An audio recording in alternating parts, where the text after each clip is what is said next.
संसदीय सीट से बीजेपी उम्मीदवार साध्वी प्रज्ञा ठाकुर ने बड़ा बयान दिया है। प्रज्ञा का आरोप है कि 26/11 हमले में शहीद हुए एटीएस चीफ हेमंत करकरे को उनके कर्मों की सजा मिली और उनके कर्म ठीक नहीं थे, इसलिए उन्हें सन्यासियों का श्राप लगा था। साध्वी प्रज्ञा ने कहा कि जिस दिन मैं जेल गई थी उसके 45 दिन के अंदर ही आतंकियों ने उसका अंत कर दिया।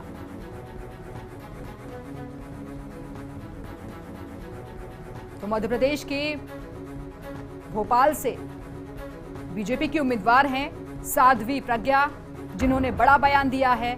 उनका आरोप है कि 26/11 हमले में शहीद हुए एटीएस चीफ हेमंत करकरे को उनके कर्मों की सजा मिली और उनके कर्म ठीक नहीं थे, इसलिए उन्हें सन्यासियों का श्राप लगा था। और आइए आपको सुनवा देते हैं उन्होंने क्या कुछ आरोप लगाया।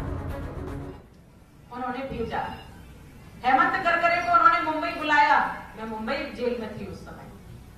हेमंत करकरे को वो जांच जो बिठाई थी वो सुरक्षा आयोग के सदस्य को उन्होंने हेमंत करकरे को बुलाया। कहा कि जब सबूत नहीं है तुम्हारे पास तो साध्वी जी को छोड़ दो। सबूत नहीं है तो इनको रखना गलत है, गैर कानूनी है। वो व्यक्ति कहता है मैं कुछ भी करूंगा, मैं सबूत लेकर के आऊंगा, कुछ भी करूंगा, बनाऊंगा, करूंगा, इधर से लाऊंगा, उधर से लाऊंगा, लेकिन मैं साध्वी को नहीं छोड़ूंगा। ये उसकी कुटिलता थी, ये देशद्रोह था, ये धर्म विरुद्ध था। जब वो मुझसे पूछा तमाम सारे प्रश्न करता था, क्यों ऐसा क्यों हुआ, वैसा क्यों हुआ। मैंने कहा मुझे क्या पता, भगवान जाने। तो क्या ये सब जानने के लिए मुझे भगवान के पास जाना पड़ेगा।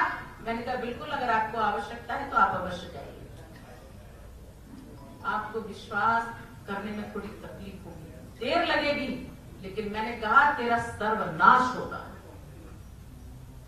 इतनी यातनाएं दी, इतनी गंदी गालियां दी जो असहनीय थी मेरे लिए, और मेरे लिए नहीं, किसी के भी लिए।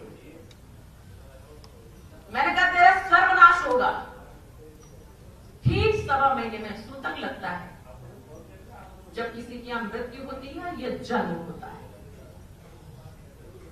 तो सूतक लगता है। तो जिस दिन मैं गई थी उस दिन इसके सूतक लग गया था। तो ये हम आपको वो बयान सुनवा रहे थे जो साध्वी प्रज्ञा की तरफ से कहे गए हेमंत करकरे के लिए। उन्होंने कहा कि उन्हें श्राप लगा था और उन्हें उनके कर्मों की सजा मिली।